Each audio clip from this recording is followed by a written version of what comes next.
कैसे हो दोस्तों आज हम क्रेब्स साइकिल के बारे जानने की कोशिश करेंगे।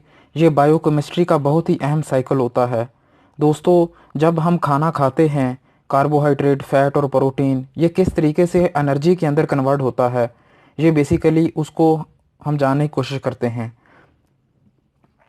वैसे तो जैसे हम कार्बोहाइड्रेट्स खाते हैं, जो ग्लूकोज, पायरोवेट और एसिटाइल कोएंजाइम्स के बाद दोस्तों हम जानने की कोशिश करते हैं नंबर 1 पर जो है वो ऑक्सैलो एसीटेट है।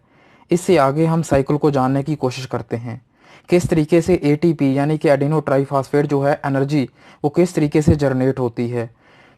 दोस्तों, सबसे पहले होता है ऑक्सैलो एसीटेट। 1 2 3 4 इसके अंदर 4 जो हैं कार्बन होते हैं और ये फार्मूला आपको याद रखना होगा ऑक्सैलो एसीटेट का नंबर 1 पर।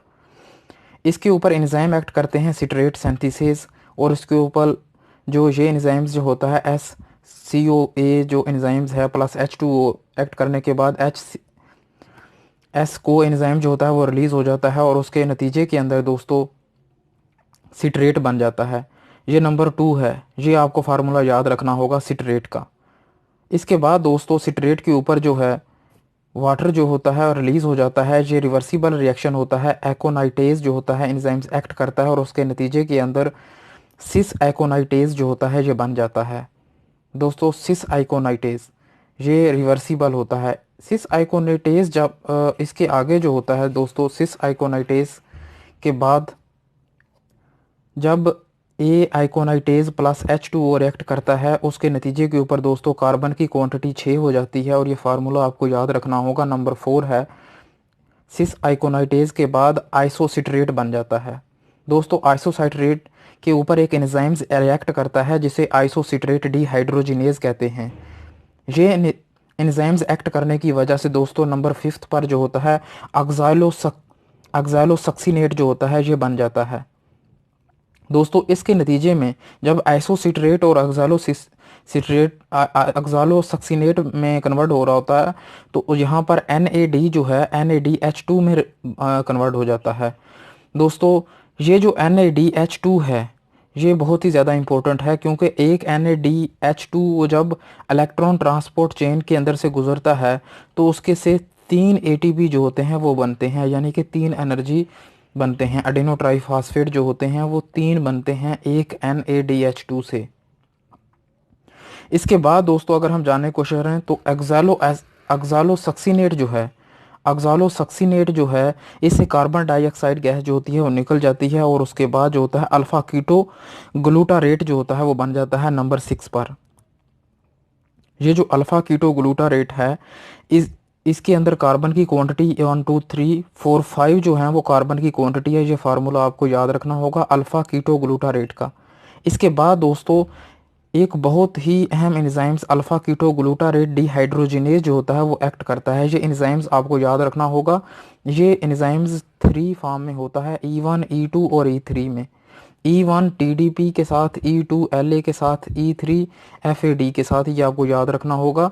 इसके ऊपर H एज को एंजाइम जो होता है वो प्लस रिएक्ट करता है और कार्बन डाइऑक्साइड गैस रिलीज होती है। अल्फा कीटो ग्लूटारेट जो होता है इसके बाद सक्सेनाइल को एंजाइम जो होता है नंबर 7 पर बन जाता है। दोस्तों, इस रिएक्शन के नतीजे पर भी NAD जो होता है वो NADH2 बना देता है जो इसने पहले यहाँ पे बनाया होता है। ये NADH2 जो है दोबारा जब इलेक्ट्रॉन ट्रांसपोर्ट चेन के अंदर जाता है तो 3 ATP बना देता है। उसके बाद दोस्तों सक्सेनाइल जो को है ये आगे की तरफ जब रिएक्ट करता है तो उसके ऊपर एंजाइम्स रिएक्ट करते हैं जैसे थायोकाइनेज प्लस वाटर जो होता है रिएक्ट करता है वो, और HCO को एंजाइम जो होता है वो यहाँ से रिलीज होता है। तो इस रिएक्शन के नतीजे के अंदर सक्सिनेट जो होता है वो बन जाता है। दोस्तों, यहाँ पर जो GDP है प्लस इसके अंदर PI रिएक्ट करता है और ये GTP में जाता है और GTP दोबारा GDP में आता है। ये एक साइकिल चल रहा होता है यहाँ पर। इसी के नतीजे में ADP एडेनो डाइफॉस्फेट जो होता है वो एक ATP बना देता है। यहाँ पर जो होता है NADH2 3 ATP बने, NADH2 3 ATP बने, 3 और 3 6 हुए और यहाँ पर एक ATP बना, 6 और 1 7 हो गए ATP। सक्सिनेट जो होता है दोस्तों ये इसके अंदर भी एंजाइम्स एक्ट करते हैं जैसे सक्सिनेट डीहाइड्रोजिनेज रिएक्ट करते हैं सक्सिनेट जो होता है ये फ्यूमारेट बना देता है। सक्सिनेट जो है ये फ्यूमारेट बना देता है। फ्यूमारेट जो होता है सक्सिनेट डिहाइड्रोजनेज एंजाइम एक्ट करने की वजह से FAD जो है FADH2 में कन्वर्ट हो जाता है। FADH2 2 ATP बनाता है इलेक्ट्रॉन ट्रांसपोर्ट चेन के अंदर। NADH2 जो है वो 3 ATP बनाता है। FADH2 2 ATP बनाता है। फ्यूमारेट के बाद दोस्तों मैलेट बन जाता है, ये नंबर 10 है मैलेट जो है।